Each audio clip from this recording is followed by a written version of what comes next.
আমরা বিপ্লবের আশায় ছিলাম, কিন্তু ওই বিপ্লবটাকে বন্ধ করার জন্য আরেকটা ষড়যন্ত্র করলো। কি ষড়যন্ত্র? শাইখুল হাদিস ইবনে শাইখুল হাদিসকে মুক্তি দিল। মুক্তি দেওয়ার পর কি করলো? আবার মুক্তি দিয়ে ছাত্রদের আন্দোলন করাইতেছে। বাক্সের ওলামায়ে কেরামদেরকে ঠান্ডা করে রাখবে, শুধু তাই নয়, শাইখুল হাদিস ইবনে শাইখুল হাদিসকে ডাইকা মুক্তি দিয়া এরপর আবার গোপনে নিয়ে স্বরাষ্ট্রমন্ত্রী বাসায় বৈঠক করছে। বৈঠক করে ওরা নিজেদের পক্ষ থেকে ছবি তুলে বুঝাই দিচ্ছে যে হেফাজত নেতারা রাষ্ট্রের অধিপতি আছে, ছাত্রদের বিপক্ষে অবস্থান করতেছে। তবে আমরা ধীরে ধীরে বিশ্বাস ছিলাম যে মামুনুল হক এক আল্লাহকে সন্তুষ্ট করার জন্য জেনে গিয়েছিল, সেই মামুনুল হক অন্ততপক্ষে বাংলাদেশে বিক্রি হতে পারে না। পরে সেটাই প্রমাণ হয়েছে, আসলে বিক্রি হয় নাই। সার্জিস আলমকে যেভাবে ভাতের হোটেলে নিয়ে ভাত খাওয়ানো হয়েছিল, মামুনুল হককে সেভাবে সেখানে নিয়ে খাওয়ানো হয়েছিল। কথা ঠিক না বেশি? বুঝলে বুঝছো, তা না বুঝলে এটা বুঝেন তো?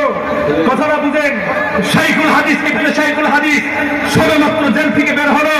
বের হওয়ার পর দেখলো বাংলাদেশের মুসলমানদেরকে পাখির মতো গুলি করে হত্যা করা হচ্ছে। শাইখুল হাদিস চিন্তা করলেন যে আমি 3 বছর জেলে ছিলাম, আমার ফ্যামিলির সাথে কন্ট্যাক্ট নাই, আমার স্ত্রীর সাথে আমার ভালো কোনো সম্পর্ক নাই, আমার ছেলের সাথে আমার কোনো ভালো কোনো সম্পর্ক নাই, দরকার নাই, সম্পর্কের প্রয়োজন নাই।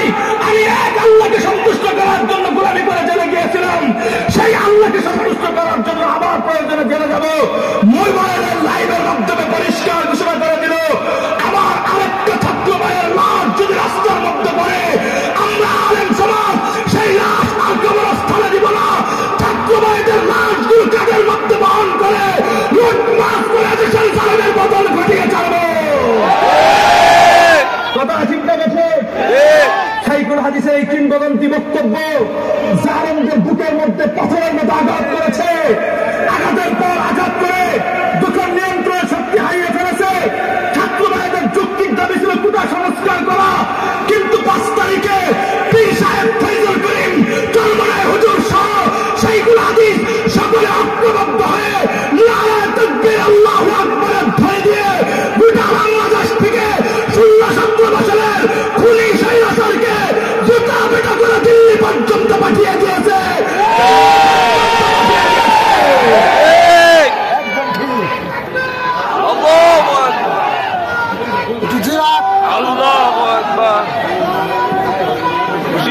সাবধান,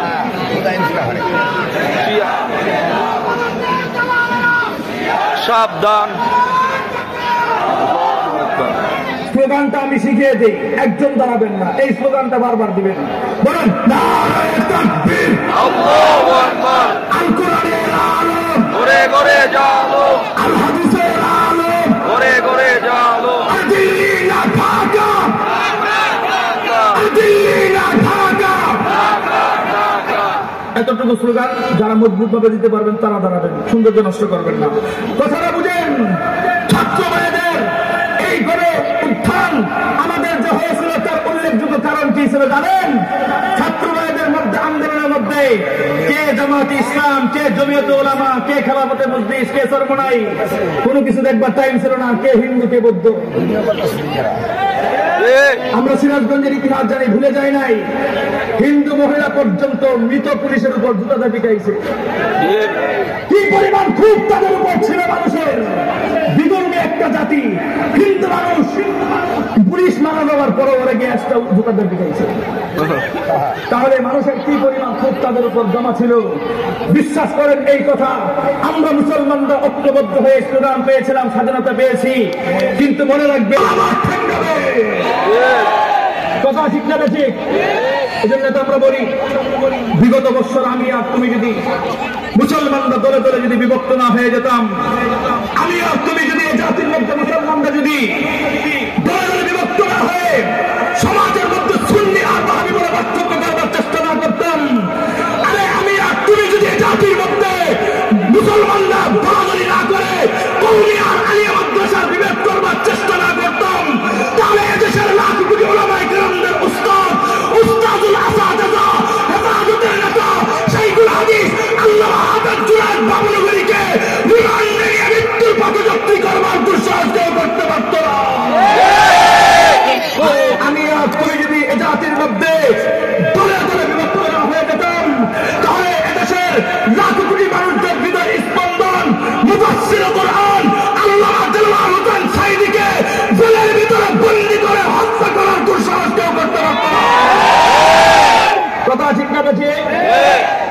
ঘোষণা করার দুঃসাহস তারা কোত্থেকে পেয়েছিল? তার এক নম্বর কারণ হচ্ছে আমরা মুসলমানরা দলে দলে বিভক্ত হয়ে গিয়েছিলাম, যেই সুযোগে বাতিল গোষ্ঠীগুলো আমাদেরকে আলাদা আলাদা করে ঠেঙ্গাইছে। মনে রাখেন, আবারও ঠেঙ্গাবে। কি করবে?